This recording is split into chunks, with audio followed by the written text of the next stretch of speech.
Hi everyone, how are you? We are going to start with the Watts discovery, and we are on part 28. And that is exciting. We are moving forward. We are going to begin on discovery page 995 and on page 884 of 1960.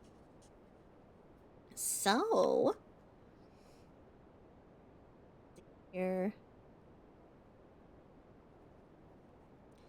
we'll get started. Let's see how long we're going to go here.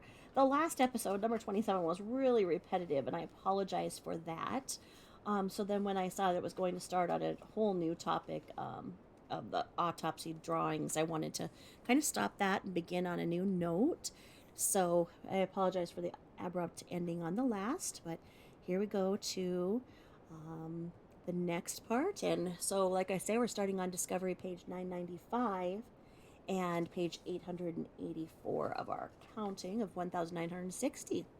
So, what we have here is we have the autopsy body diagram. And so it's a diagram, what they do in an autopsy, where they have, a very basic outline of a human, and they, state the basics, that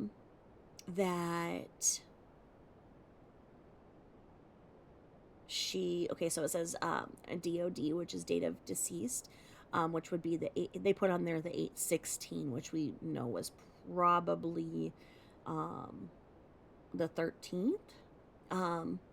But they put on there, so I don't know if they do that when which is the date that you were found and announced. I'm not sure. But it says here that she was wearing a purple t-shirt, blue underwear, had paper bags, and it says a white metal piercing in the nares, so in her nose.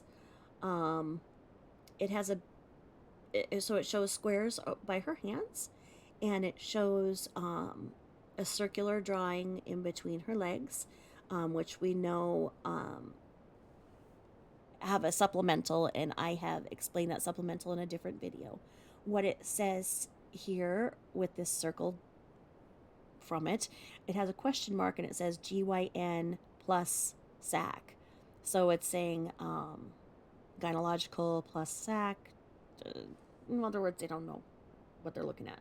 But it doesn't have any markings on her body whatsoever in these two drawings. It says that she was 67 inches tall, so 5'7", and she weighed 144 pounds. It says that her hair color was brown, and it said that it was sloughing off. Her hair length was 30 centimeters. And it says that her eyes were brown. And there's a word here, I can't see what it's saying. I almost think it says like opacified, but by her eyes. I don't know. And it says they're symmetric. The pupils are symmetric, but it says with increase of 0.4. So I think it's saying that the pupils were not symmetric by that. The sclerae doesn't have any notes. The petechiae says that there was no petechiae. Petechiae is that little punctate type bruising that you will often see in a strangulation or somebody holding their breath and pushing out. Like I said, when my daughter came out from her hip surgery, she had a hip injury from competitive cheerleading. And when she came out of surgery, she was in so much pain, and I was so mad because when I looked at her, she was still screaming and whatnot. She had all this petechiae. Her eyelids and whatnot were like swollen shut, and these little punctate little bruises. And I knew that that's how she looks when she is really upset and cries hard. And I was so mad because she unfortunately had surgery 2 years ago when it's in the ridiculous fight on people who are in pain. I say that rather than the war on drugs, because they've decided to take it from people who need it, which are people who are suffering and in surgery and whatnot. But that's how. So petechiae does not always mean that it's in a decedent. It can very easily happen in a living person, and it does. But it does not show that she had any petechiae. That surprises me because with the method of supposed unaliving, you would think that she would have that petechiae. And it doesn't show any in the conjunctival or the scleral parts of her eyes. And it says the nose, it just says the something like midline dried. And then the oral cavity says her dentition was natural and in good. And the petechiae for the oral cavity is again marked no. It does say that it has a arrow pointing upward, and it says discolored, but and that's on the line of the petechiae for the oral cavity, and it's also in line with the neck midline. So it's saying that the neck midline and the oral cavity were discolored, perhaps, and it says lymphadenopathy was no, so there was like no swollen lymph nodes, anything like that. It says that nothing for the chest was abnormal. It says the abdomen, it says flat, mild, MOD, so moderate, is circled, and it has something out, and it says there's a couple of words, and I cannot see what it is trying to say. And then it says Mark Panis, and it says nothing, and then it says fluid, and both yes and no are circled for the fluid. It says external genitalia. It's circled female, and then it has a sac with a question mark, and it said extending from vault. Okay. So, again, I did a video on that supplemental for that specifically because the way they described it in here leads to so many more questions than it does answers. And so it says on the extremities, it says upper and lower has S, then it says nails long, and it says nails 54, which doesn't make anything. And then it says that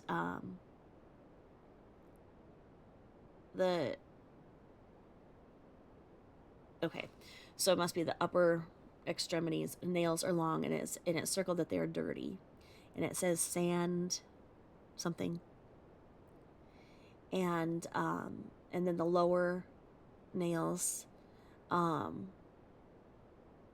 is circled as dirty, and it says sand and debris. The back and scrotum say nothing. Wait, back and sacrum say nothing. And then it says bruising of neck structures, and it says the right SCM, the right sternothyroid, the right surface and thyroid, and I don't know what that word below it is saying. Now it says mild to moderate something, and it says BWAT. I don't know what that says, but then it says marbling, and it says discoloration and the skin slipping, and that's where it says for abnormal findings. So bruising of neck structures have been definitely identified. So it definitely shows that she had marks on her neck. The internal examination says that her brain weighed 1,080 must be ounces. Heart 210, right lung 280, left lung 320. So there's a 40-degree difference between the lungs of ounces. I don't know if that means that I don't know if a 40-ounce difference between the right and left lung is enough to show that maybe one of the lungs collapsed from being strangled. I'm not sure. The liver is 900. They don't say what, they don't show if it's ounces or whatnot, but it's not pounds, so it must be ounces. And then it says the gallbladder has +1 stone. The spleen shows 120, and it says squeeze for toxicity. The right kidney is 120 ounces, and the left kidney is 100. And it says no urine, and then it says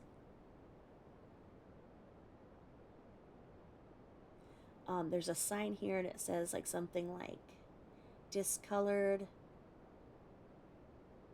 us AUT something. You'd think this guy would want to make his stuff legible, because okay, so there's a symbol here, and it's a C with a line over it. That in healthcare means with. So I can tell you that this says that her GYN has a 480 gram uterus. And then it has it's like something by 14, 19 by 14 by 2. And then it says empty with membranes. And then it says FRYME, frime something. Would that say pregnancy? Membranes, pregnancy? I don't know. But it says empty with membranous. I don't know. Then it says the stomach is empty. And then it says appendix, and it says A/V, where it doesn't have anything circled with the yes and the no. And it says noted hardware at C6. Oh, neck hardware at C6. So the diagnosis are probable asphyxiation, 2x2 manual strangulation. So that'd be probable asphyxiation secondary to manual strangulation. The second diagnosis is second trimester pregnancy. And it says CR up and above 10.5 LN. And then that's where we get the fetal length right here. So it says FL. And it has a 0.7 to 0.8. So it's saying that fetal length, so fetal length, fundus length, I don't know. I said my supplement where I could actually read it because it was typed. And then it says micros, A, USR, B, usual, C, brain, D, has like a heart, E, says R, S, C, and whatever. F says right surface of thyroid carotid. I would say carotid, but it's CARTIAY. And then G says something with a squiggle. And then H says thyroid SLAND. And then I says left temporal 13M. I mean, honestly, dude, can you not do something that is legible for this important stuff? And then it says evidence, nails, swabs, palm surface, neck, and face. And here we are on discovery page 999. What a milestone. We're on page 888 of 1960 and discovery page 999. So we got 888 and 999. 888, 999. Now we've got Michael Burson, and he's in Loveland, Colorado, his autopsy report. So it is here and it is typed out. So how about that? That's awesome.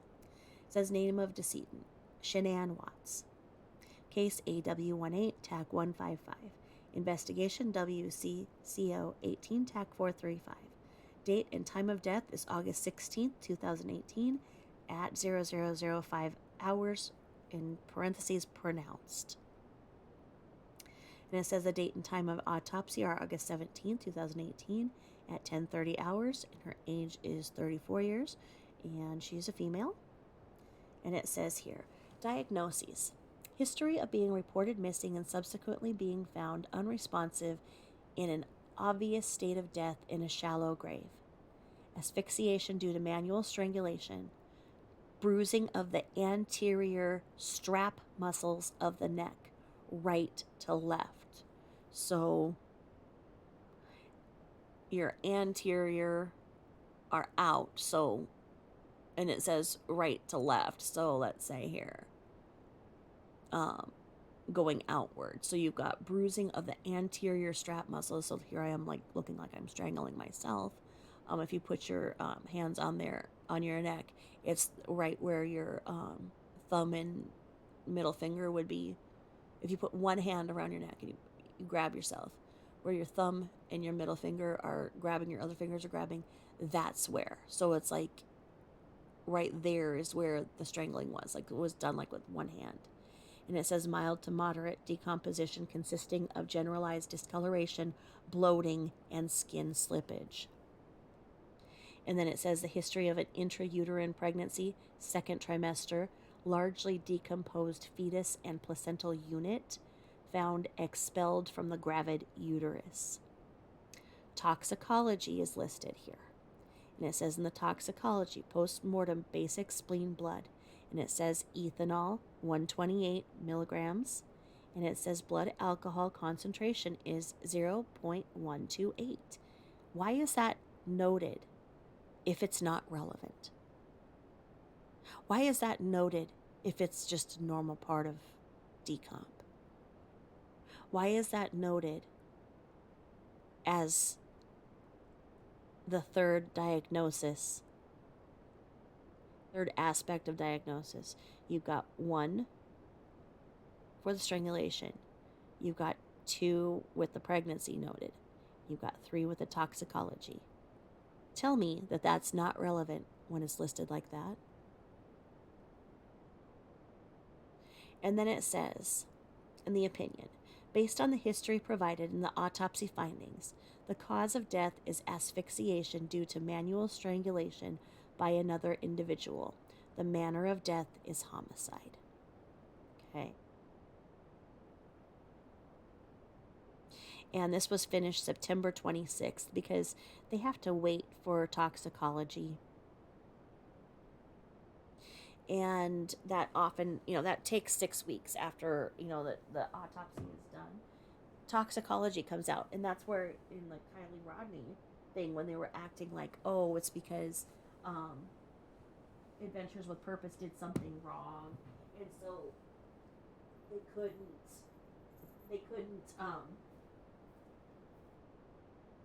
release the autopsy stuff. And it's like, no, every autopsy is like that because they have to wait for the full toxicology, which takes a long time.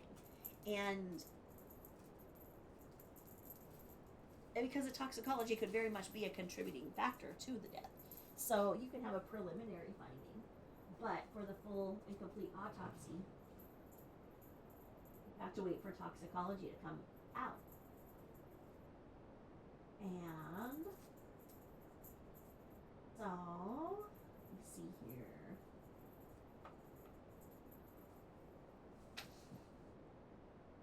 It said, the decedent is a 34-year-old Caucasian female, date of birth 1/10/1984, who has a largely unknown medical history at the time of this autopsy. Okay.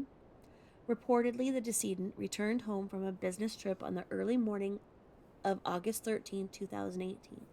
This was the last time she was seen alive. The decedent was subsequently reported missing on the afternoon of August 13, 2018. Following an extensive search and investigation by law enforcement, the decedent was found unresponsive in an obvious state of death in a shallow grave in rural Colorado. The decedent was pronounced dead at the gravesite at 005 hours on August 16, 2018. Does that sound asinine to anybody else? Because they drove the drone over it. They flew the drone over it the night before and saw the shallow grave. Obviously, they figured it was her. And I mean, they're like, She was found unresponsive in an obvious state of death in a shallow grave. Okay. Um, the decedent was pronounced dead at the gravesite at 005 hours on August 16th. Well, you saw the grave, so she'd been in it. So why is her date of death the 16th when you could clearly see that it was there on the 15th? Because 5 minutes after midnight is when you located her. You know, I don't even expect things from humans anymore. I really just have to lower my expectations for anything to make sense out of what humans do.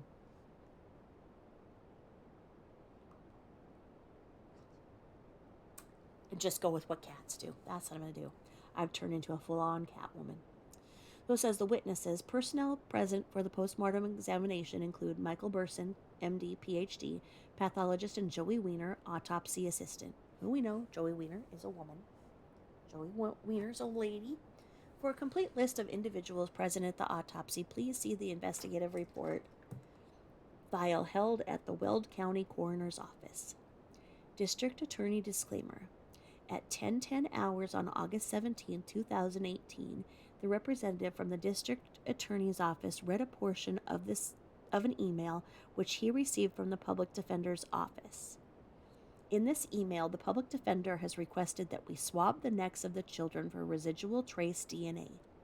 According to him and his expert, DNA witness, they anticipate trace DNA being preserved on the neck structures of the children despite being confined in a container of oil, water, and associated sludge matter over the course of several days.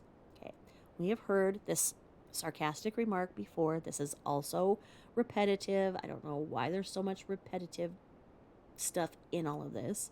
But anyway, it says identification by the Weld County Coroner, State of Colorado. And then, of course, we know all this ad nauseum, but here we go again. The clothing of the decedent is received in a sealed body bag, sealed 0420295, and clad in the following clothing items: a purple t-shirt, a pair of blue underwear, a black bra, a white metal piercing in the left nares, paper bags around each hand. And now it says identifying marks and scars, and it says none visualized, which we have all thought was weird because we've all seen that scar on her neck. Now what it says here is it says something even more bizarre, because it says evidence of medical surgical intervention, and it says evidence of medical surgical intervention consists of the following: none. Okay, so what is that scar that we all have seen? I swear that scar goes from one side of her neck to the other. Was she augmenting a scar? Was she filling it in herself? I swear. Then people are like, no, because it reverses if when you do a selfie or when you're in the car and whatnot. I know, and I've tracked it back and forth, and I still say on different sides, I don't know about the scar. The scar is weird to me. And they put scars, in natural areas where it's not going to show up. It's odd that the scar was showing up as much as it was. And then why did he not note that in the neck? Because she'd only been deceased for 2 days. So, well, he was obviously, feeling and looking at these structures. Why? When somebody is strangled, they also generally go down into the layers of the skin and look into the muscle and look for other areas of bruising underneath the skin and the carotid, and I just don't see that this was done here. I don't know that anything was done right. I don't know. I mean, like I say, I have so many more questions than answers in this, because identifying marks and scars, none visualized. We know that she had the one on her head from the car accident where she may or may not have blacked out. And then the neck scar, saying it's not there. I don't know. Now it says evidence of injury. Possible patterned abrasions of the neck and left aspect of the face. See below. Internal evidence of injury. A 1 centimeter area of probable bruising on the anterior subcutaneous neck tissue. Okay. Bruising of the superior aspect of the right sternocleidomastoid muscle. Okay. Gotcha there. Bruising of the soft tissue and fascial tissue of the surface of the right thyroid cartilage. Okay. Bruising of the soft tissue associated with the right horn of the thyroid bone, which is intact. Okay. General external examination. The autopsy commenced at 10:30 hours on August 17, 2018, on the body of Shanann Watts at the McKee Medical Center, Loveland, Colorado. This autopsy is performed at the request of the Weld County Coroner, State of Colorado. The body is that of a well-developed, well-nourished, although decomposing, Caucasian female whose appearance is generally consistent with the reported age of 34 years. The body measures approximately 67 inches long and weighs 144 pounds. The body exhibits mild to moderate decomposition consisting of generalized discoloration, bloating, and skin slippage. At the time of autopsy, rigor mortis is released in the major muscle groups. Livor mortis is not readily apparent due to post-mortem artifact. There is, however, an area of blanching on the right aspect of the abdomen extending along the groin to the right thigh. This is likely consistent with an area of pressure based on the body positioning at the time of discovery. Okay. Head. Head hair is brown, normally distributed, although sloughing from the scalp, and measures approximately 30 centimeters long over the crown. The eyes are moderately opacified post-mortem artifact. The irids appear brown. The pupils are equal at 0.4 centimeters. The sclerae are dull, although white. There are no discernible scleral or conjunctival petechiae. The nose is midline, although dried. It does not grate upon palpation. Oral cavity. The oral cavity contains natural dentition in good repair. There are no discernible buccal mucosal petechiae. The lips exhibit mild drying artifact. Neck structures are midline and without palpable adenopathy. There is a linear array of variably sized purple-black circular defects which extend from the inferior aspect of the chin, along the jawline, up the left aspect of the face, towards the left temporal area. The breasts and nipples are normal adult female without palpable masses. So no, folks, she did not have implants. They were just nice and perky, regular adult woman breastages. The abdomen is moderately protuberant and tense. There is no detectable fluid wave. The external genitalia are largely normal adult female. However, the internal genitalia are protruding through the vaginal vault. This likely represents prolapse of the uterus due to pregnancy and postmortem artifact. Adjacent to the probable uterus is a largely degraded portion of tissue which is unfortunately covered in sandy debris from the gravesite. Upon further examination of this tissue, it is revealed to be a largely decomposed fetus. Gender and age cannot be determined. However, it has the following measurements: crown to rump length of approximately 10.5 centimeters and a foot length of approximately 0.7 to 0.8 centimeters. There is an approximate 17 centimeters umbilical cord extending to a disrupted placental disc. The membranes are ruptured and covered with sandy debris. Portions of the placenta, umbilical cord, and membranes will be retained, and the fetus will be transferred to the jurisdiction of CBI for subsequent genetic analysis. Upper extremities are well developed and symmetrical with all digits present. The fingernails are long and in good repair, although markedly dirty with sand and debris from the gravesite. The fingernails are pulled and retained as evidence by law enforcement. Lower extremities. The lower extremities are well developed and symmetrical with all digits present. The toenails are short and in good repair, with the exception of an abundant sandy debris from the gravesite. The back and sacrum are unremarkable.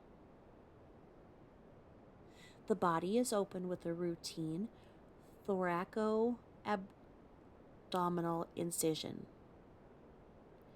The subcutaneous fat measures 2 centimeters in thickness at the level of the umbilicus. There are no abnormal fluid accumulations or adhesions in any of the body cavities. The internal organs do, however, exhibit marked discoloration and vacuolization due to postmortem artifact. The internal organs are also markedly dry. The heart weighs 210 grams. The epicardial surface is unremarkable. The coronary ostia are patent. The coronary arteries follow a right dominant distribution. Sectioning reveals no significant narrowing by atherosclerosis. There is no acute thrombosis. The endocardial surface and papillary muscles are unremarkable. The myocardium is red-brown, firm, and without fibrosis. The valve leaflets are thin and pliant. The aorta has a normal smooth yellow intimal surface. There is minimal atherosclerotic streaking noted. The major branches, including the celiac, superior and inferior mesenteric, and renal arteries, are widely patent. The inferior vena cava is unremarkable. The right and left lungs weigh 280 and 320 grams respectively and show normal septation. The lung parenchyma is pale tan brown and markedly atallactic. There are no masses or gross areas of consolidation. The trachea and mainstream bronchi are unremarkable. There are no foreign bodies or masses. The pulmonary arteries are free of thromboemboli.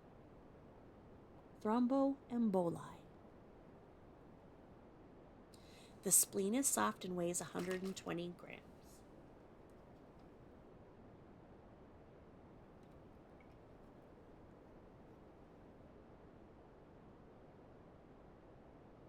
The capsule is intact, smooth, and glistening. The parenchyma is firm, red-purple, and smooth. There are no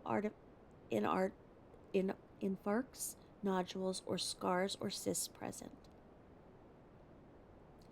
The liver and biliary system. The liver weighs 900 grams. The capsule is intact. The parenchyma is firm and red-brown. No masses are detected. There is a thin-walled gallbladder that contains one well-formed gallstone,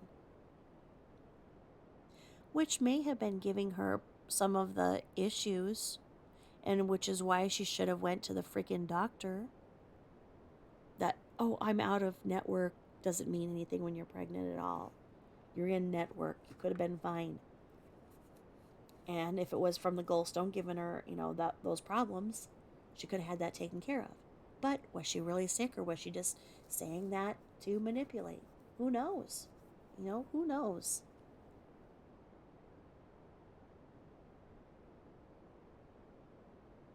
The esophagus has a uniform diameter and intact mucosa. The stomach is empty. The mucosa is smooth, glistening, and arranged in normal rugal folds.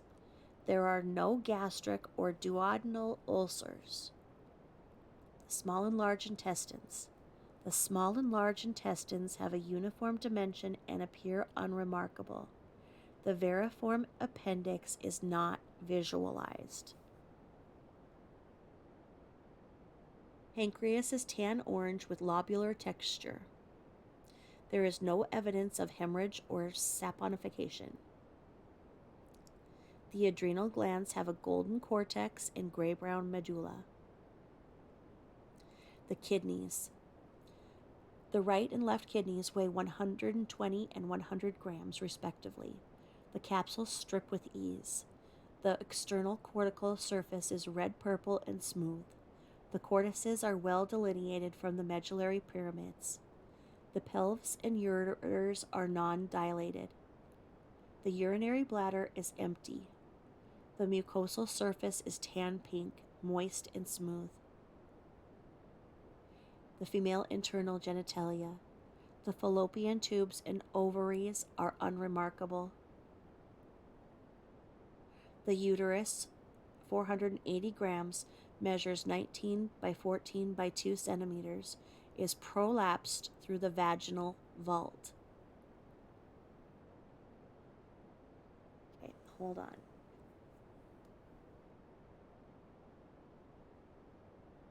I think I have that listed, but that's interesting too, because centimeters,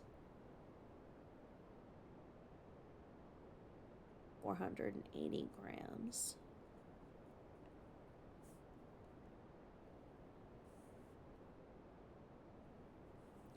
Okay. Is prolapsed through the vaginal vault. Okay. So how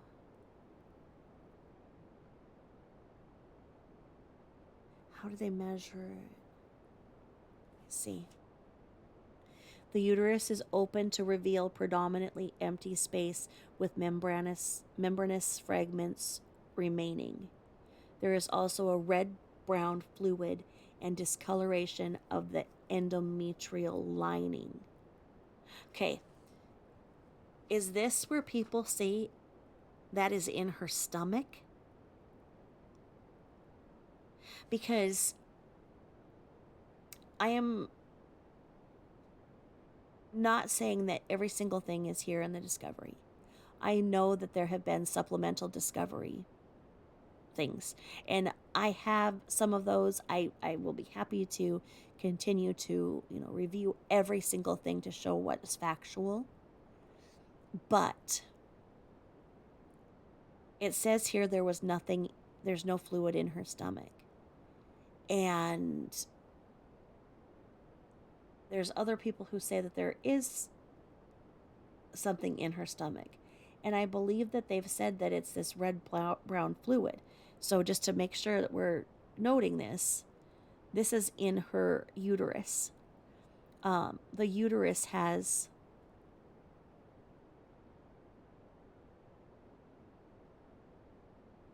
red-brown fluid and discoloration of the endometrial lining. Now remember how I explained that there's a lot of fluid that comes out when you have a baby. And she was between 11 and 15 weeks pregnant. that still would be a significant amount of fluid. And it's going to be that, I mean, healthy amniotic fluid is clear because there's been trauma, and we know that the placenta had trauma, etc., etc. It's going to be bloody. And so that red brown fluid is going to naturally be there.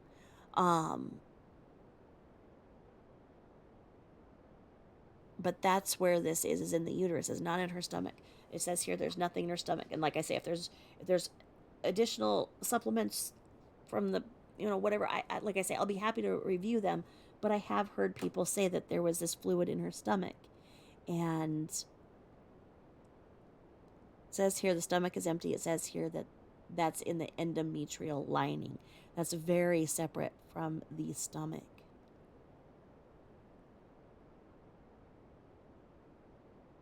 The neck.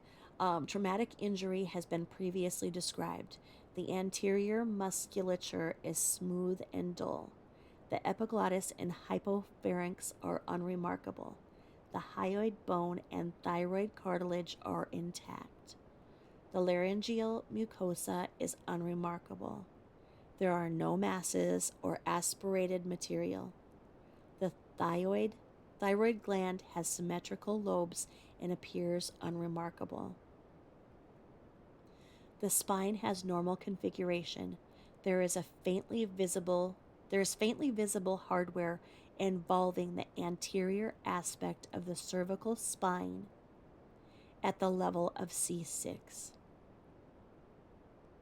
Okay, so your cervical spine is your upper spine. You have your cervical, your thoracic, and your lumbar. And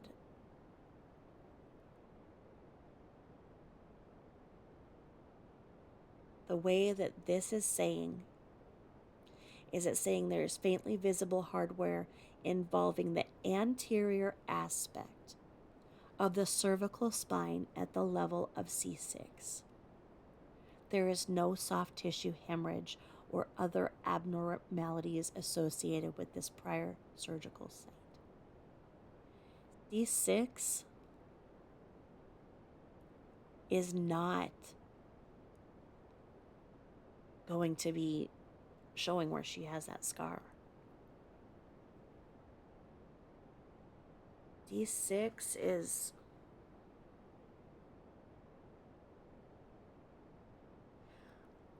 I don't know. I think she drew that scar on half the time. I don't know. I'm telling you, something isn't right about where that scar is or how it shows.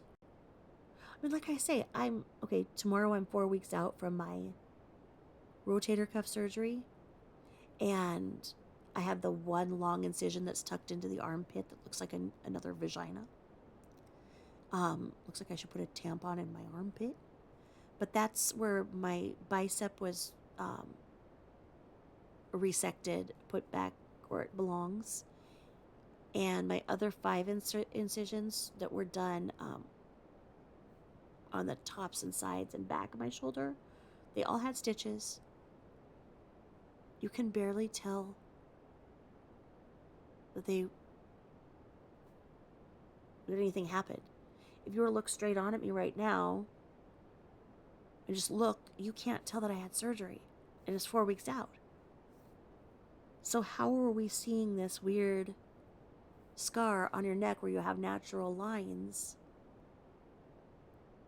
in? It doesn't make sense to me. That scar never has. But I don't know. And then, okay, so faintly visible hardware involving the anterior aspect. Did he see that on an x-ray and then try and corroborate this? Because he's saying it more in the spine as opposed to the neck. Because where he's saying the spine has a normal configuration, faintly visible hardware involving the anterior aspect of the cervical spine at the level of C6.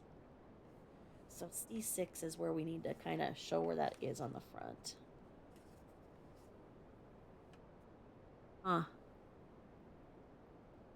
And then skull and brain.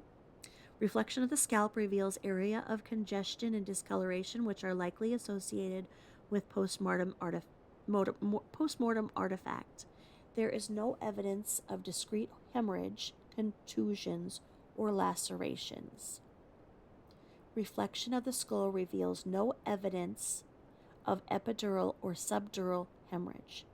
There is no subarachnoid hemorrhage.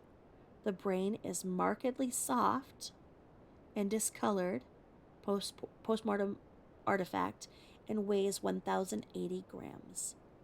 The cerebrovascular system has normal configuration. The cranial nerves are symmetrically intact. Serial coronal sections through the brain reveal no areas of hemorrhage, contusion, or mass lesion within the cortex, white matter, brainstem, or cerebellum. The atlanto-occipital joint is intact. The cervical spinal column has normal mobility.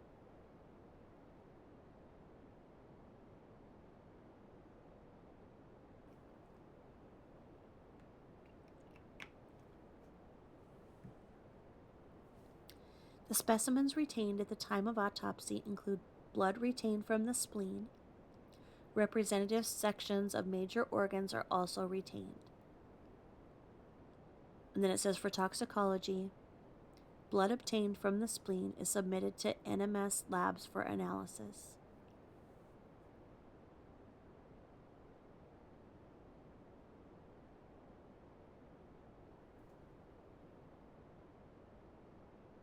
Okay.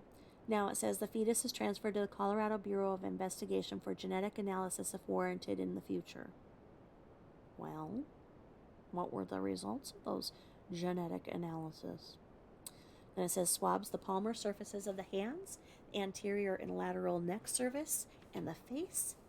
And it says that the x-rays were AP, so anterior and posterior and lateral views of the head and neck, bilateral fingernail clippings, and then deoxyribonucleic acid blood spot card for DNA. And then it says for histology, sections of the heart, lung, liver, kidney, brain, right sternocleidomastoid muscle, right sternothyroid muscle, soft tissue from the surface of the right thyroid cartilage, and right lobe of the thyroid are submitted for histology. That means where they take tissue and send it off to pathology. And then it says the microscopic examination says all tissue sections examined show marked postmortem autolysis.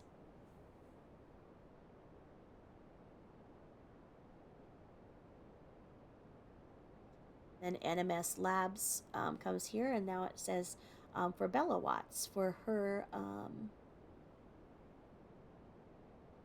what?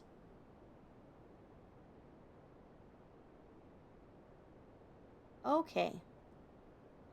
The toxicology report for Bella. This is interesting. It says the positive findings for Bella. Okay.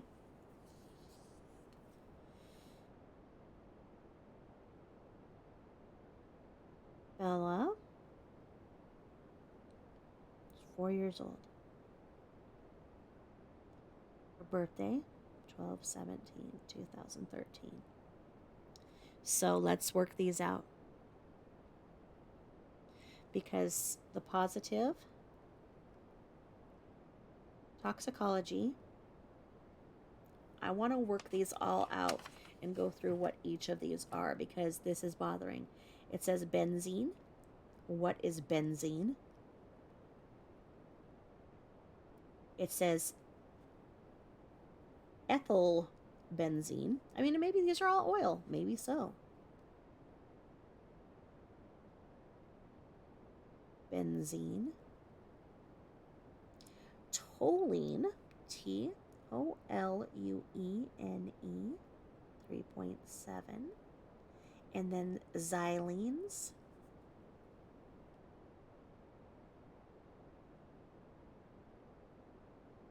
I mean, if these were all oil and expected to be in there, then why did they take this? And this is all from the chest cavity blood that this all came out. Now, because it says these xylenes, and now it says N-hexane.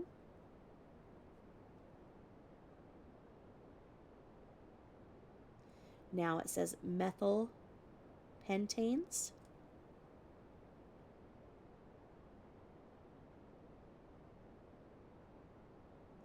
I'll do a whole separate recording on these as I find out exactly what these are. And it says 2 and 3 isomers for those. And then it says butanol, butanol. And then what do you know? It's got ethanol,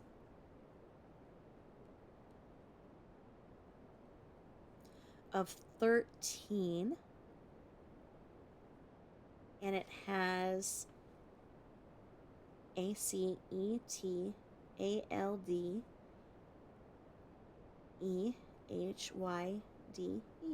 Okay, why are they testing for these if what these say are positive are not noted? Okay, I don't understand. Then it says the analysis code, postmortem basic tissue forensic, and then it says hydrocarbon and oxygenated volatiles blood panel. It says test not performed. Part or all of the requested testing was unable to be performed. Refer to the analysis summary and reporting limits section for details. Okay, why is that? And then it says that these were all taken from the chest cavity fluid, but then it says the vitreous fluid in the liver tissue. It took some of that fluid. Let's see why. It doesn't say. Now, what is this? Because this is all for Bella.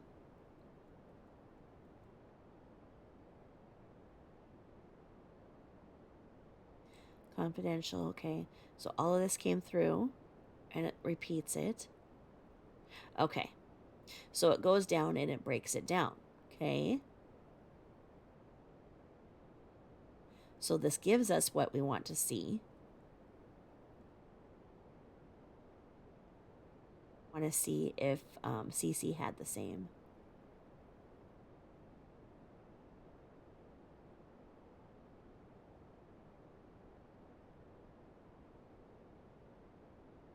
Because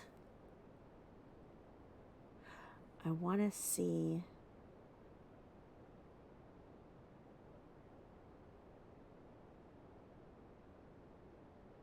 analysis for impound for soprano methyl. Okay, let's see if CC's was exactly the same. Okay, if Bella's goes that way, so it's different. I'm gonna not go through that far. So what it's going to tell us here is it's going to go down with this link, and it's going to say what these were positive for and what it means. Okay. Now, the acetaldehyde is a flammable, colorless liquid used industrially, pharmaceutical, and chemical manufacturing. Can be a result of metabolism of numerous drugs, chemicals, and food. A primary source of the finding of acetaldehyde in biological specimens via the metabolism of ethyl alcohol. Other common sources may be perylide, metaldehyde, blah, blah, blah.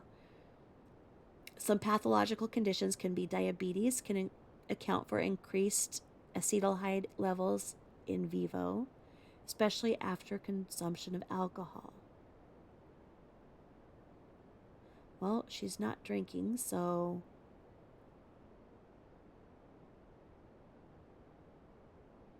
the benzene, it says it's a common laboratory and industrial solvent found in gasoline and paint removers. Well, I mean, how much of this is from the oil? The ethyl alcohol, ethanol was 13. And it says drinking alcohol, ethanol, Hers was 13. It says it's a central nervous depressant and can cause effects such as impaired judgment, reduced alertness, and impaired muscular coordination. Ethanol can also be a product of decomposition or degradation of biological samples. Okay, so again, they're saying that this level of 13, and it doesn't say 13 against what? 13. So 13, let's say mg. So that, okay. Why did they test this if none of this means anything? Why?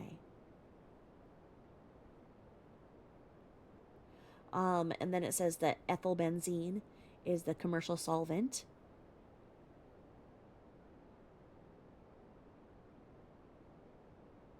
Exposure to this compound generally occurs through the pulmonary route. Air concentration, compound irritation of the eyes and nose. Higher concentrations may result in dizziness and in central nervous system depression. So we could say that that's most likely, this is all still from the oil, but the oil is in her chest. Not in her stomach, in her chest. How? And then the toluene, which was 3.7, says toluene is an organic solvent commonly found in products such as glues, paints, and lacquers. It's a CNS depressant. Okay.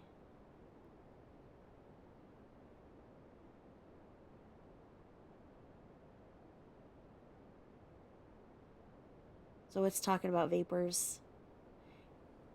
Concentration of 0.3 to 0.30.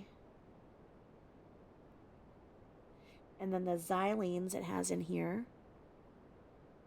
Compounds are found in paints and solvents.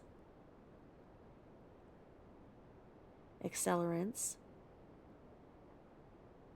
So this must just all be from the oil.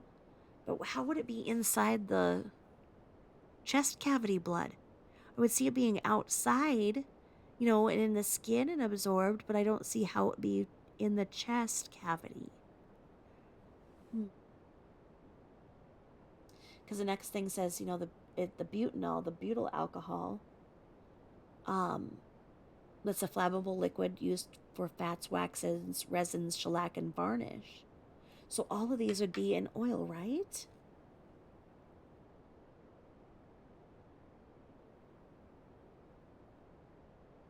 The acute toxicity is estimated to be about 3 times that of ethyl alcohol. I don't know why they would be in her chest.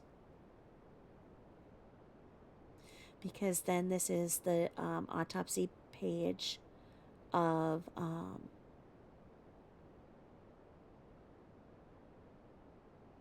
okay.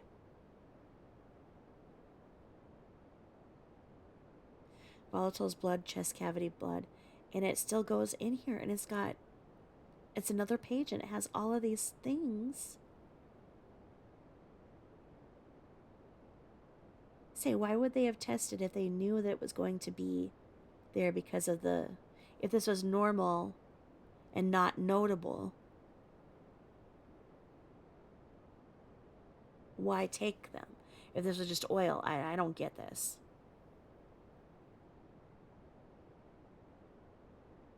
And then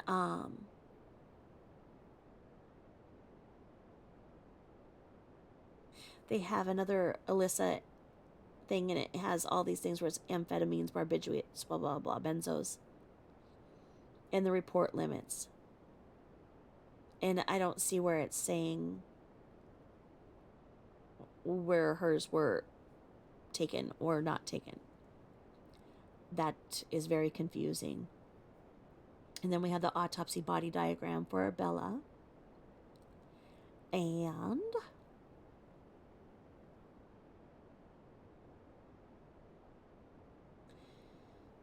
it says here that there was splotchy from the chemical, like on the side of her head.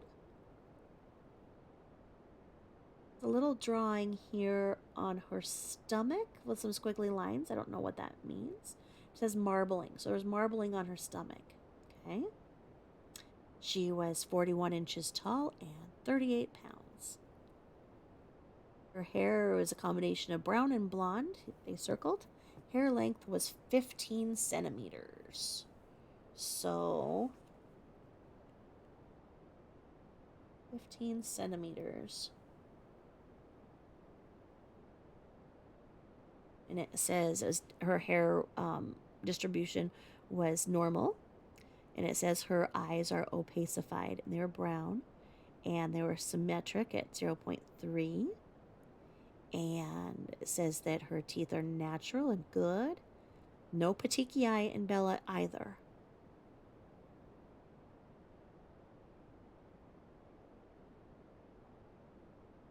It says that her abdomen was mild and tense. It says that her nails were dirty.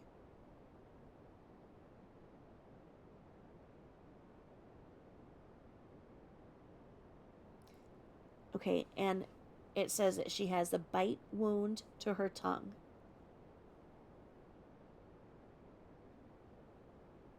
And then it says the frenulum and the upper limb. Okay, so that was on Bella. So she saw what was happening.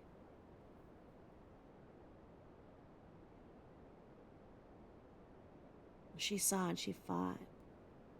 And then her brain and heart. Okay, brain 1300, heart 80, lungs 160 and 140, liver 350, spleen 350. Okay, and the kidneys, good. No urine, nothing in gynecological. The stomach, so it shows her appendix, and it says that the stomach has GI, something vascular, green, something, and oil. And this is the problem. I know that this has been noted that there was oil in her stomach, which means, and I know that they have said no, she was not put in there alive, that happened by gravity, osmosis. Oh, I hope that she was put in there alive, because it's just so sad. Now it says here, the diagnosis is asphyxiation due to smothering. And it says something mouth. And then it says found in oil tank, decomposition, minimal abrasion on the buttocks.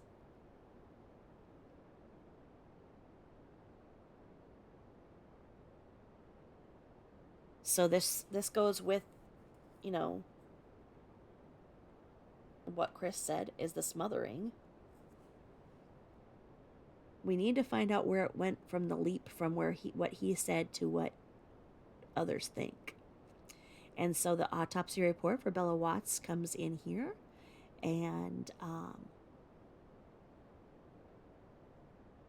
he put her time of death at August 16th. And it says history of reported missing and subsequently located in an obvious state of death within an oil tank battery. Asphyxiation due to smothering, blunt force trauma of the frenulum and gingival mucosa of the maxilla. Postpartum artifact decomposition. And it says oil, water, and sludge debris in the stomach. So that's why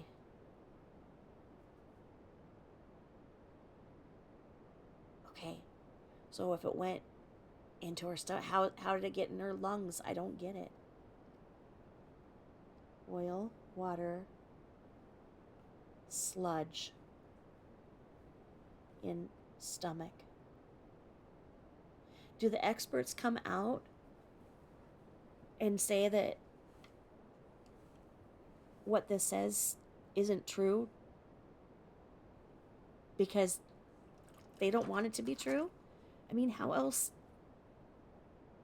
do you explain it unless she swallowed it? I don't get it.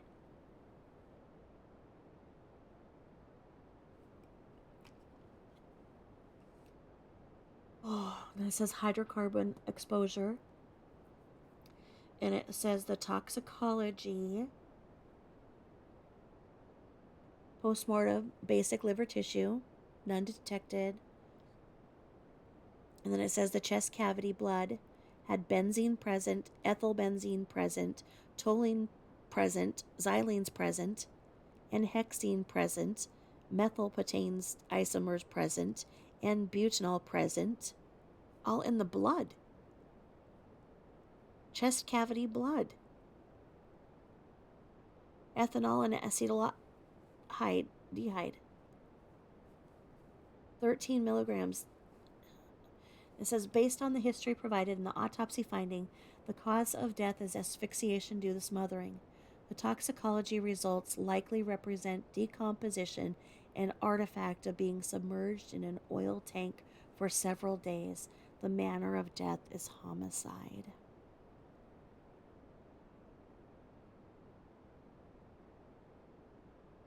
Now, it says the decedent is a 4-year-old Caucasian female, date of birth 12/17/2013, who has an unknown medical history at the time of this autopsy.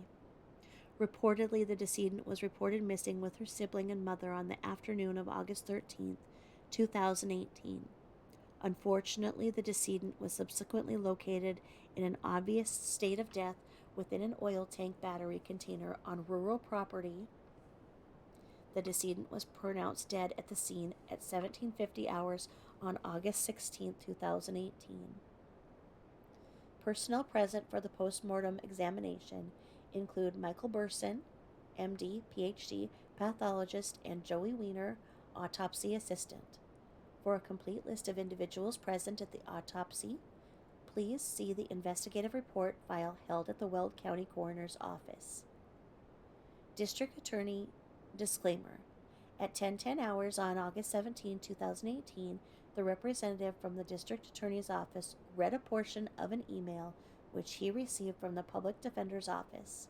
In this email, the Public Defender has requested that we swab the necks of the children for residual trace DNA. And here we go with the repetitive thing again. You ready? According to him and his expert DNA witness, they anticipate trace DNA being preserved on the neck structures of the children despite being confined in a container of oil, water, and associated sludge matter over the course of 4 days. Identification by the Weld County Coroner, State of Colorado. The decedent is received in an unsealed body bag, wrapped in a bed sheet from a retrieval process, and clad in the following clothing items: an oil-soaked pink pajama type top with images of hearts and butterflies, and a pair of oil-soaked underwear. Evidence of medical surgical intervention consists of the following. It says none. Okay, if the girls had tubes in their ears, why are those not noted?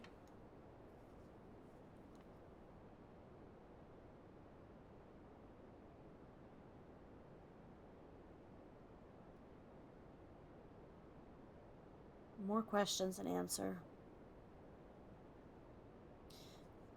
Don't the tubes have a little wire that shows? They supposedly each had their tonsils taken out and tubes put in their ears on the same day.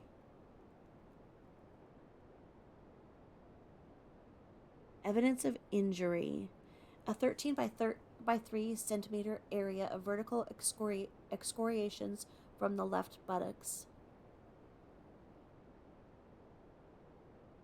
Why was there excoriation of her butt? Was that from trying to shove her into the tank? Just sick. And at least 1.5 centimeter laceration of the frenulum and upper gum line with associated pink-purple contusions. Superficial probable bite wounds of the mucosal surface of the tongue. And a 9 by up to 4 centimeter yellow tan possible abrasion of the left torso. And a 3 by 1.5 centimeter faint yellow tan discoloration of the superior aspect of the left shoulder. So those are from trying to shove her in the hole.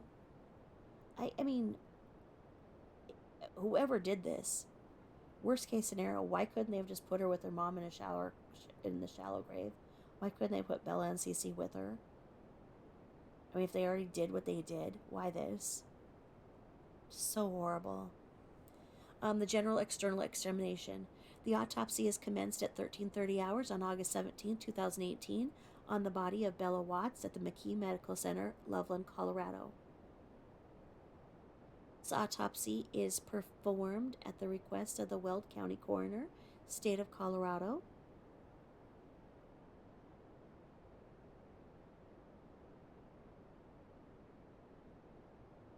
The body is that of a well-developed, well-nourished Caucasian female whose appearance is generally consistent with the reported age of 4 years.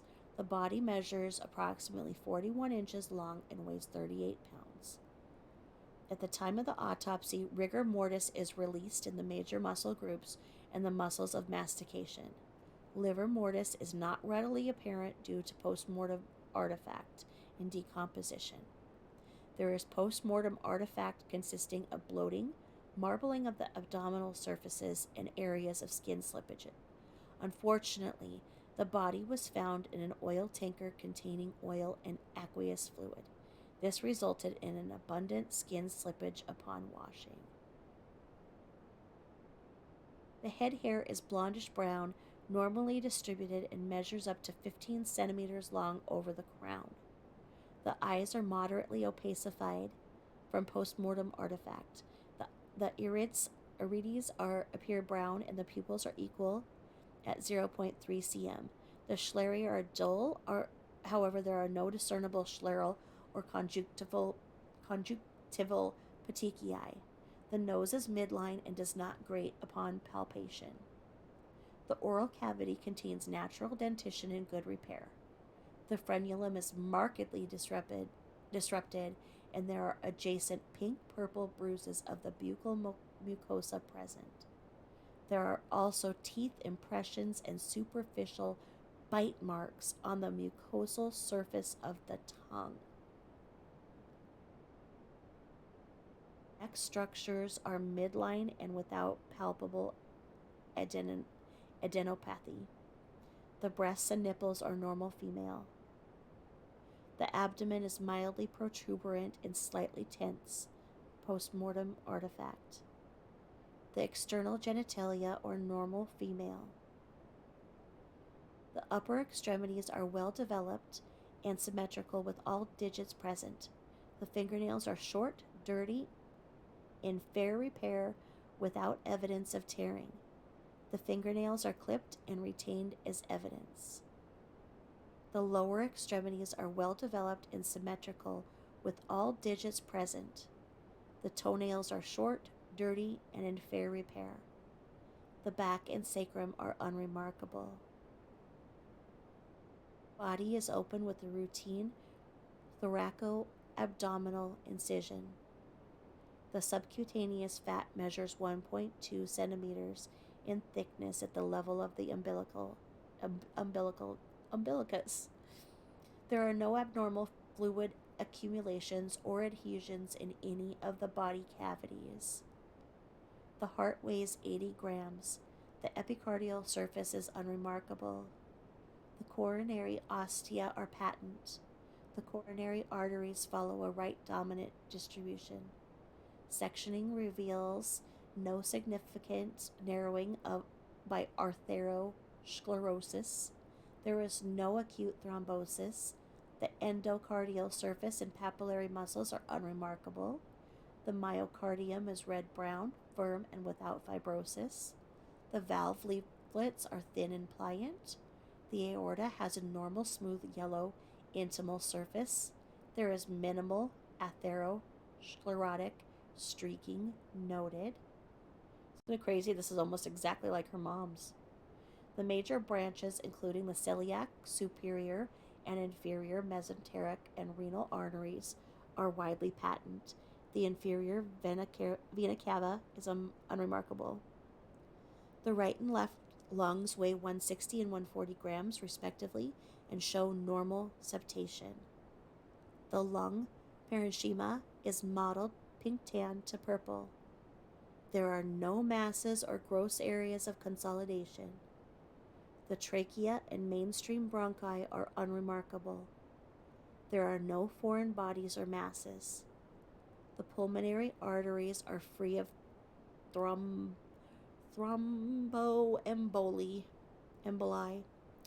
The spleen is soft and weighs 60 grams.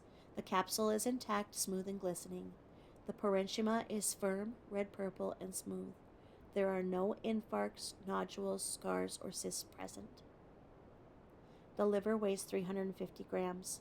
The capsule is intact. The parenchyma is firm and red-brown. No masses are detected. A thin-walled gallbladder is empty. The esophagus has a uniform diameter and intact mucosa. Approximately 75 milliliters of viscous green-black fluid, which is suggestive of oil. 5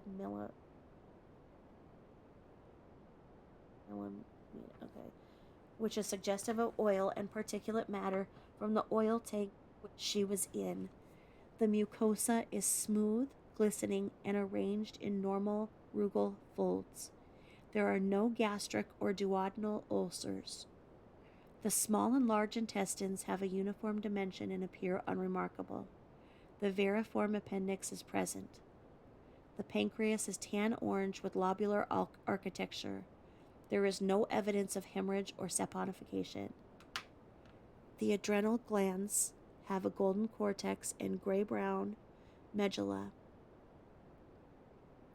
The right and left kidneys weigh 50 grams each. The capsules strip with ease. The external cortical surface is red-purple and smooth.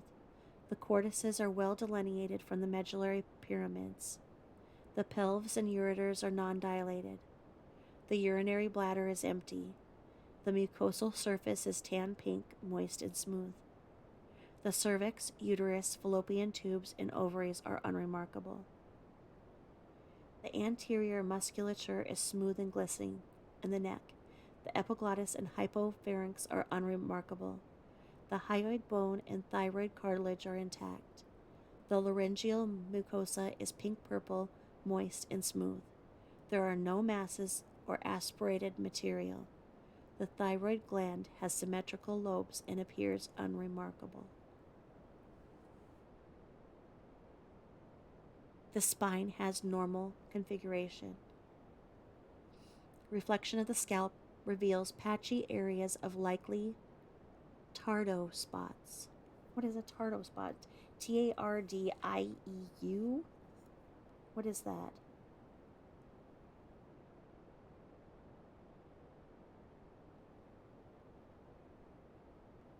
I'm writing that down.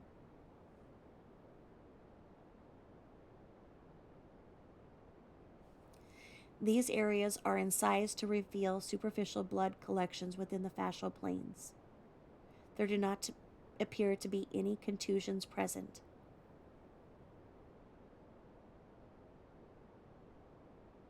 So it looks like, hold on, let me look this up quick. I want to see what those are.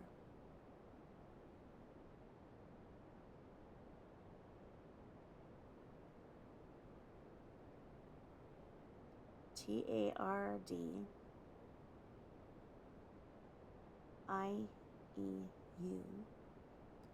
Tardieu spots. Tardieu spots are petechiae and pyrrhic hemorrhages that develop in areas of dependency secondary to the rupture of degenerating vessels under the influence of increased pressure from gravity.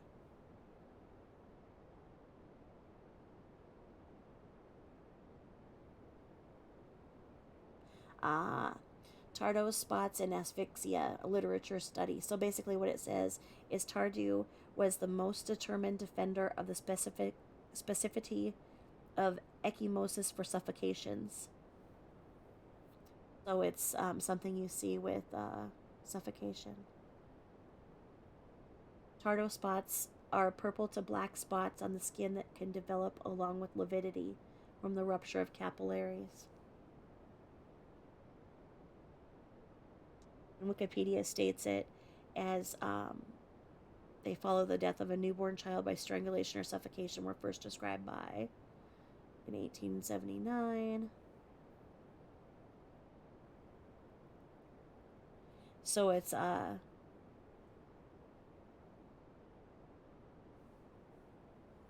something that you see in suffocation, strangulation. Huh. I did not know that.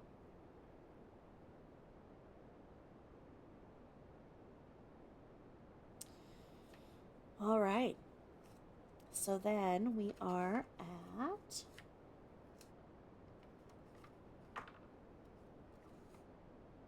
so they looked at him and then they cut him open. It sounds like, 'cause it says these areas are incised to reveal superficial blood collections within the fascial planes.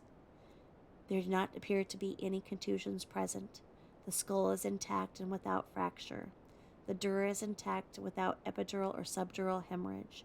There is no subarachnoid hemorrhage. The brain is moderately edematous with flattening of the gyri and narrowing of the sulci, and weighs 1,300 grams. Why would that be?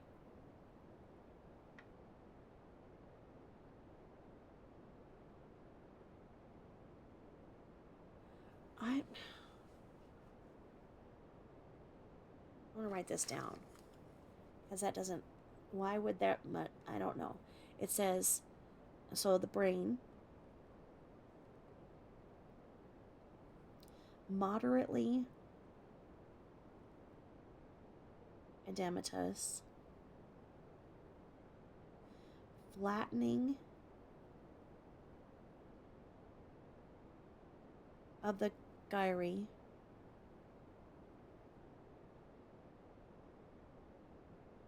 narrowing of the sulci,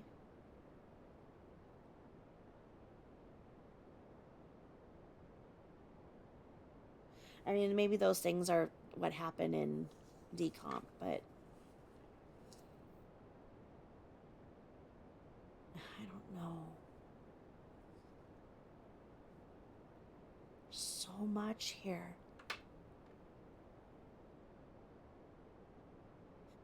Okay, because it says the skull is intact and without fracture. The dura is intact and without epidural or subdural hemorrhage. There is no subarachnoid hemorrhage. The brain is moderately edematous with flattening of the gyri and narrowing of the sulci, and weighs 1,300 grams. The cerebrovascular system has normal configuration. The cranial nerves are symmetrically intact. Serial coronal sections through the brain reveal no areas of hemorrhage, contusion, or mass lesion within the cortex, white matter, brainstem, or cerebellum. The atlanto-occipital joint is intact. The cervical spinal column has normal mobility. Specimens retained at the time of the autopsy include vitreous fluid and blood collected from the peripheral veins, heart, and lungs. Vitreous fluid is from the eyeballs. Pooled blood, as described above, and liver are submitted to NMS labs for analysis. And then it says sections of the heart, lung, liver, kidney, and brain are submitted for histology. And then it says they've got the swabs of the face, neck, bilateral hands swabs, vaginal swabs. We've done all of this. We read all of that. That is so repetitive. And then it says full body x-rays are taken and submitted to the Weld County Coroner's Office. Now, some of those x-rays are maybe where some of the supplemental comes, where you get the rumors of the collarbones perhaps being fractured. I've heard that, definitely. And then it says the microscopic examination. They took sections of the heart, lung, liver, kidney, and brain, and they had no histopathological abnormality. The thing, these girls were healthy. It was just SW overreacting all the time and not understanding what is a normal part of motherhood, and her being overwhelmed with motherhood because it required her to stop paying attention to herself. Anyway, here we are at Celeste Watts. Her toxicology report is a little bit different than Bella's, in that, let me see here.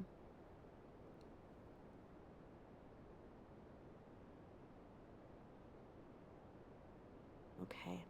When it came to,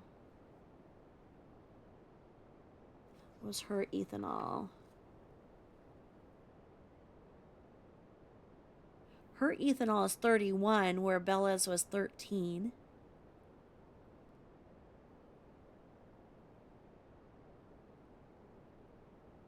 And it says here the concentration of ethanol increased from 99 to 100 to 174 over 100 over the course of multiple analysis. The nature of the specimen and or the container type, which may not contain preservative, may explain the variable quantitative results. And it says, other than the above findings, examination of the specimens submitted did not reveal any positive findings of toxicological significance by procedures outlined in the accompanying analysis summary. And it has basically every single thing that Bella's did. So, I mean, we can say that it's, I guess, just from the oil, but why did they take that if they knew that they'd been in oil?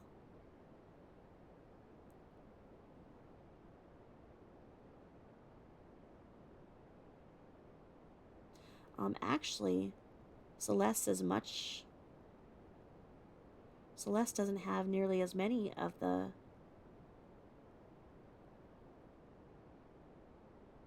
let me see. Oh yeah, it's just weird because it's in two different spaces where it is. So yeah, it's the same.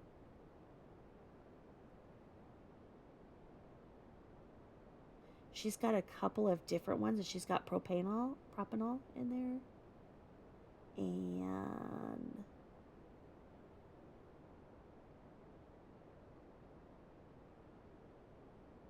huh.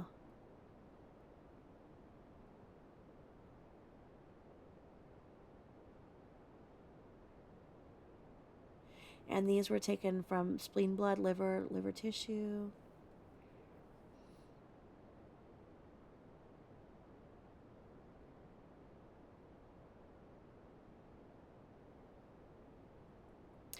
And like I say, I mean, they're all, these things are positive in there, but they don't act like it means anything.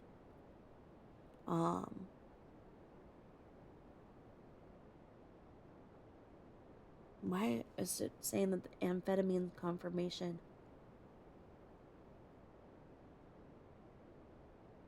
Why is Celeste positive for amphetamines?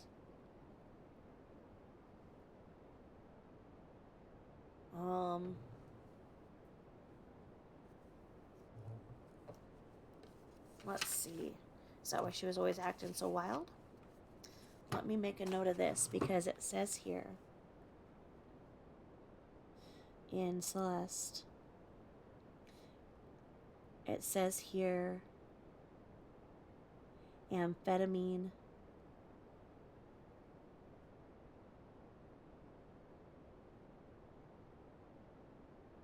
confirmation.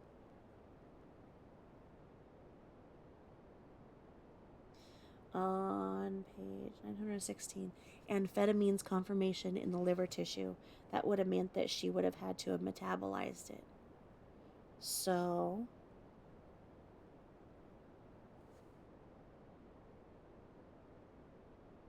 we know that in some of the other videos that I've done, we know that she was being given Benadryl and Tylenol every single night, no matter what, even though that was not advised.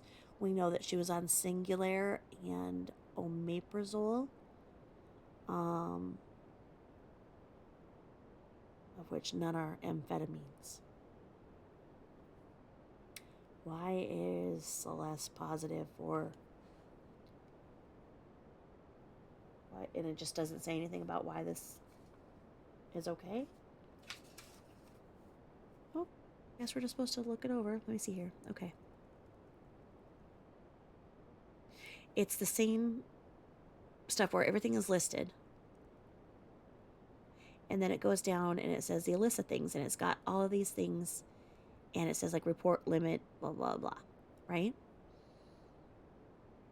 And then it just says A code 500-1021, amphetamines confirmation, tissue, liver tissue. So to be in the liver, that means that it had to have been ingested and going through the liver, which is your body's essential sponge where your toxins go through. So who was giving Cece amphetamines? I mean, and why is this not...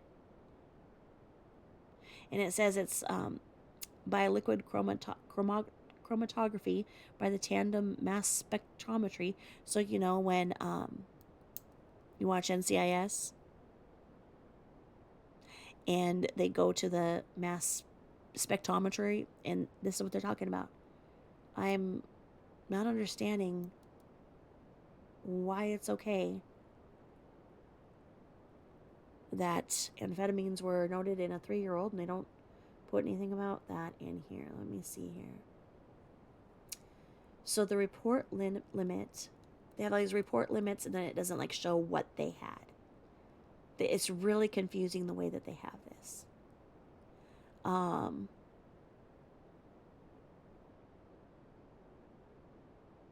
What have you guys heard about why amphetamines were listed for Cece?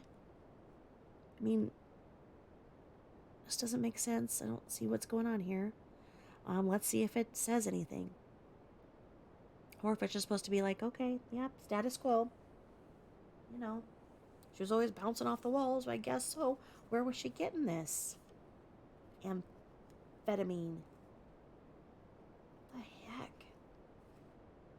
Okay. So,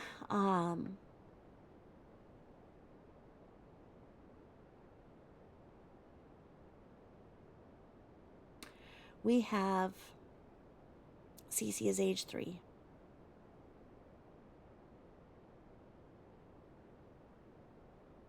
And she had just had her birthday the month prior. There's amphetamines in her system. Okay, so it says here that there's an area of pallor versus blanching. It says pink or picnic, P-I-N-I-C, or pink. And it's this circle underneath her neck at the area of her sternum. And then it says she's 37.5 inches tall and weighs 37 pounds. Her hair is listed as brown and red as opposed to brown and blonde.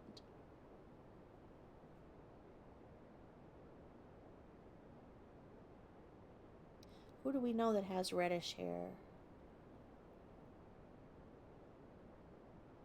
Because Bella's is brown and blonde. And then her hair length is listed as the 15 centimeters as well.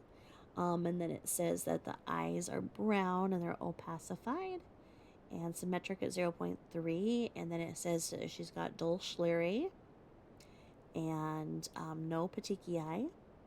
And it says no trauma in her oral cavity. And her teeth are natural. And it says something that the neck is midline.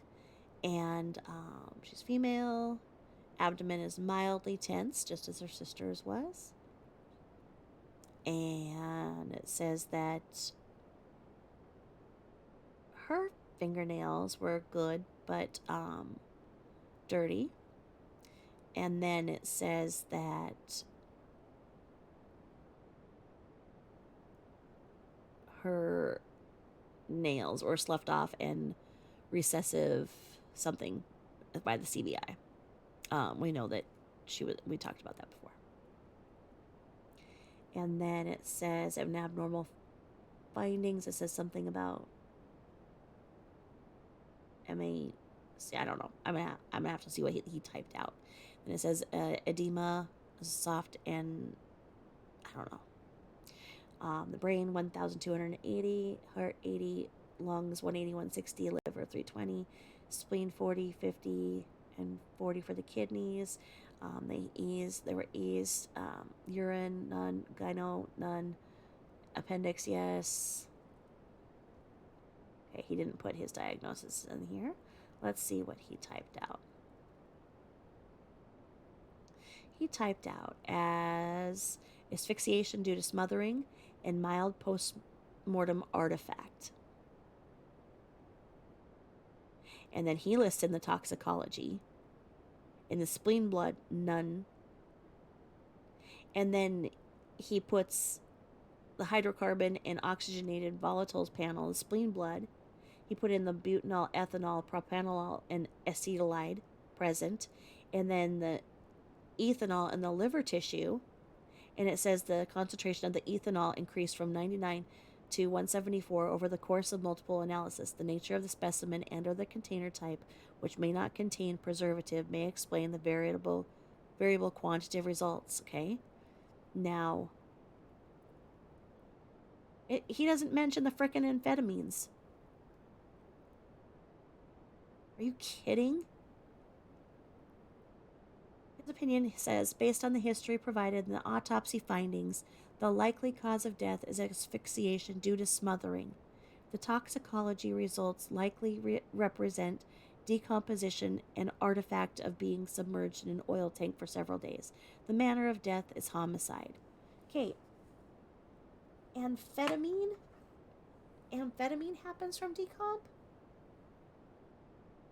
What? Let me see.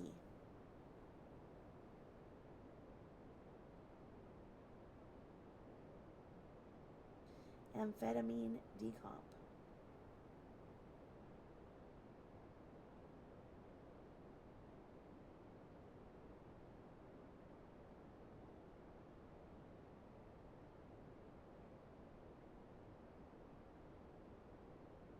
Yeah, there's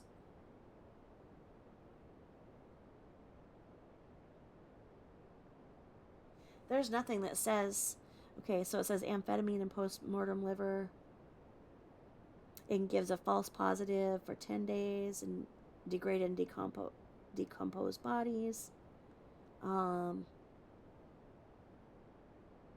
going to have to continue. But yeah, there's not... This is really not okay.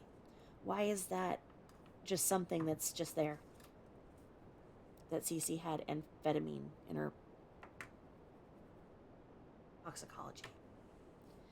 These girls, these poor girls.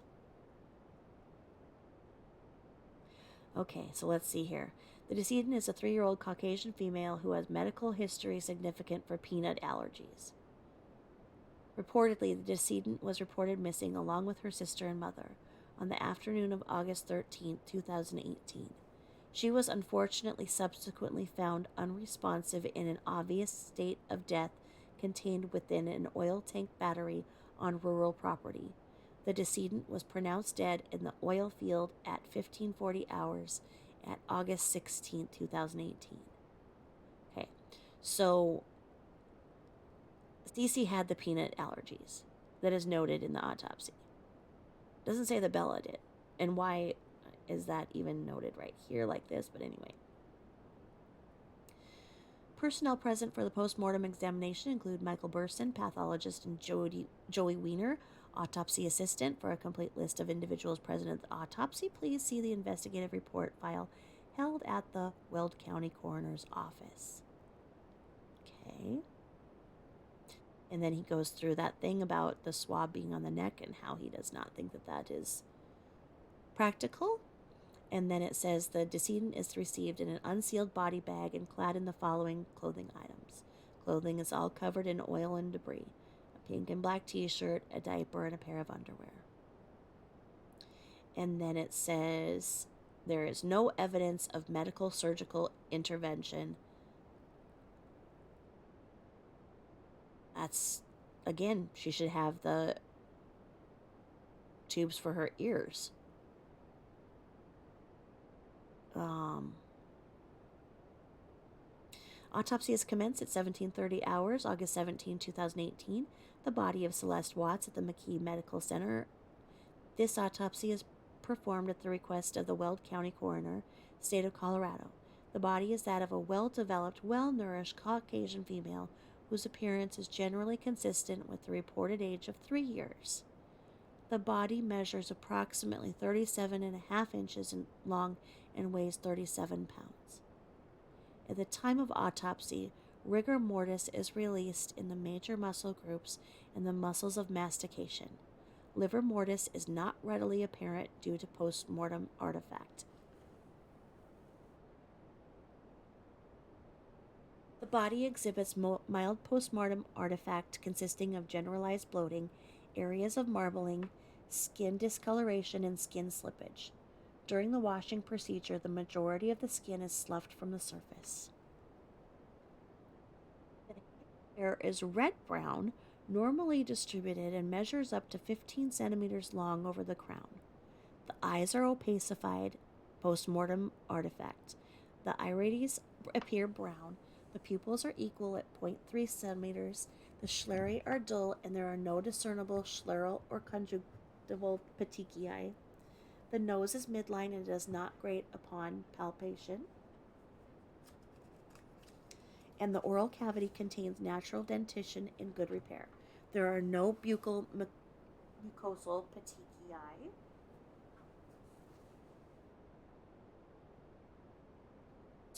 Structures are midline and without palpable adenopathy. The breasts and nipples are normal, female. Boo Boo's getting ready to jump on my laptop, so that's why I'm moving around a little bit here. Boo Boo, you'll be nice for a few minutes. I love you. How come you're not night-night? Time to go cuddle? Is it time, honey? Is it time, honey? Okay, give me just a minute, okay? And let's see here. The abdomen is mildly protuberant and tense. Post-mortem artifact. There is no detectable fluid wave. The external genitalia are normal female. The upper extremities are well developed and symmetrical. The palmar surfaces of the hands were previously sloughed off during the body recovery process and are packaged separately. The palmar surfaces of the hands and digits of the accompanying fingernails are retained and transferred to the jurisdiction of the Colorado Bureau of Investigation. The lower extremities are well developed and symmetrical with all digits present. The toenails are short, slightly dirty, and in good repair.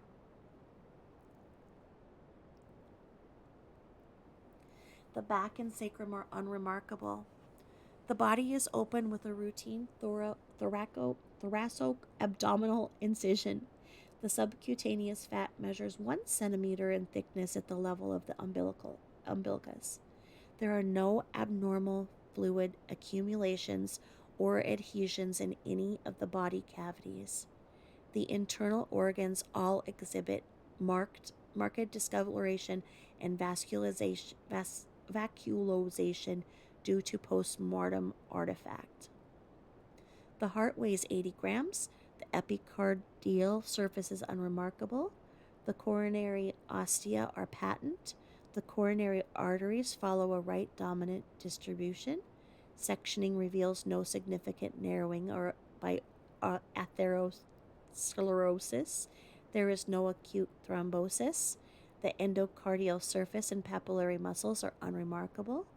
The myocardium is red-brown, firm, and without fibrosis.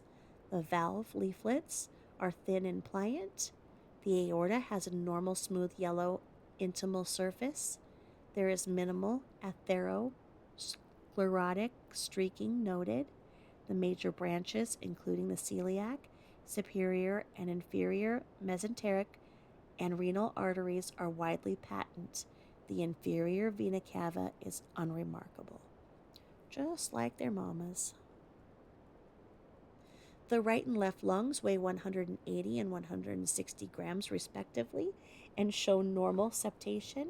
The lung parenchyma is dark to pink tan to purple and markedly atelectatic. There are no masses or gross areas of consolidation. The trachea and mainstream bronchi are unremarkable, and there are no foreign bodies or masses. The pulmonary arteries are free of thromboemboli. Thromboemboli? Did I say that right? And the spleen is soft and weighs 40 grams. The capsule is intact, smooth, and glistening, and the parenchyma is firm, red purple, and smooth. There are no infarcts, nodules, scars, or cysts present. The liver weighs 320 grams. The capsule is intact. The parenchyma is firm and red-brown. No masses are detected. A thin-walled gallbladder is empty. The esophagus has a uniform diameter and intact mucosa. The stomach is empty. The mucosa is smooth, glistening, and arranged in normal rugal folds. There are no gastric or duodenal ulcers. The small and large intestines have a uniform dimension and appear unremarkable. The variform appendix is present. Didn't she have to have several procedures because her esophagus was too narrow? The pancreas is tan orange with lobular architecture. There is no evidence of hemorrhage or saponification. The adrenal glands have a golden cortex and gray-brown medulla. The right and left kidneys weigh 50 and 40 grams respectively. The capsules strip with ease. The external cortical surface is red, purple, and smooth. The cortices are well delineated from the medullary pyramids. The pelvis and ureters are non-dilated. The urinary bladder is empty. The mucosal surface is tan pink, moist, and smooth. The cervix, uterus, fallopian tubes, and ovaries are unremarkable. The anterior musculature is smooth and glistening on the neck. The epiglottis and hypopharynx are unremarkable. The hyoid bone and thyroid cartilage are intact. The laryngeal mucosa is pink and purple, moist and smooth. There are no masses or aspirated material. The thyroid gland has symmetrical lobes and appears unremarkable. The spine has normal configuration.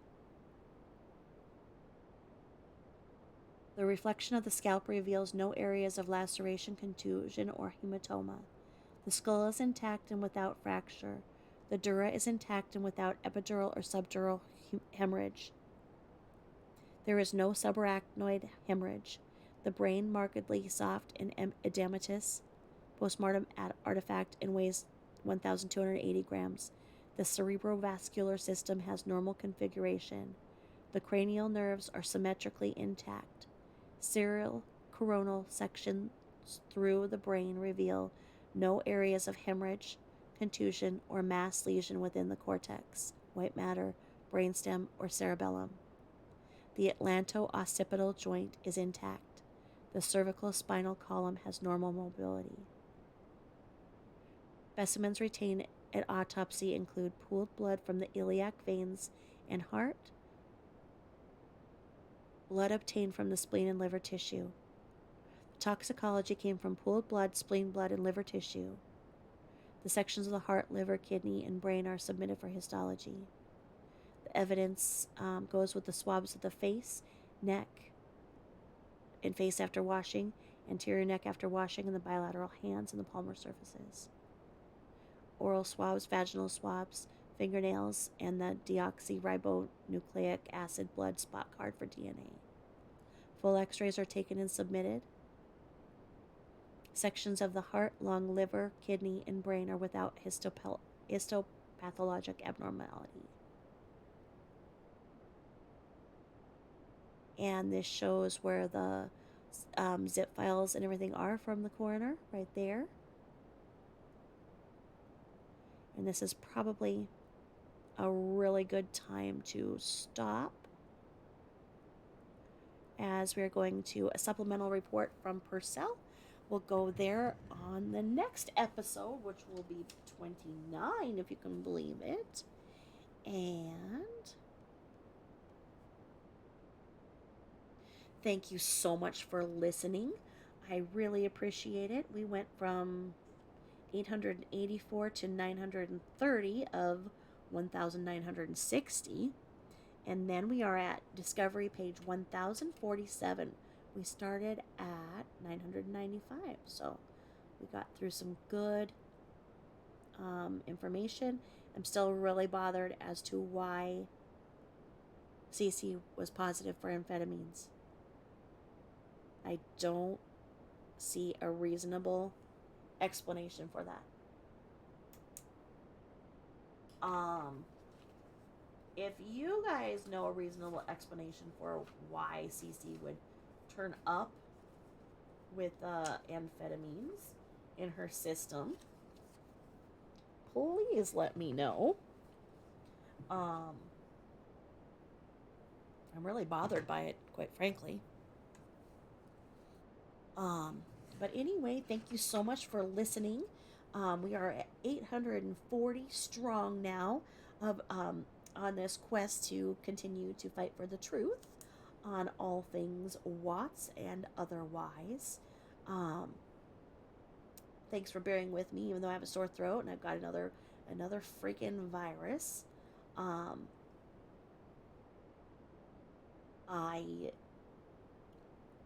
am hanging in there, doing the best I can when I'm awake, which is not too often. But thanks for hanging in there with me, and I will talk to you guys again soon. Bye bye.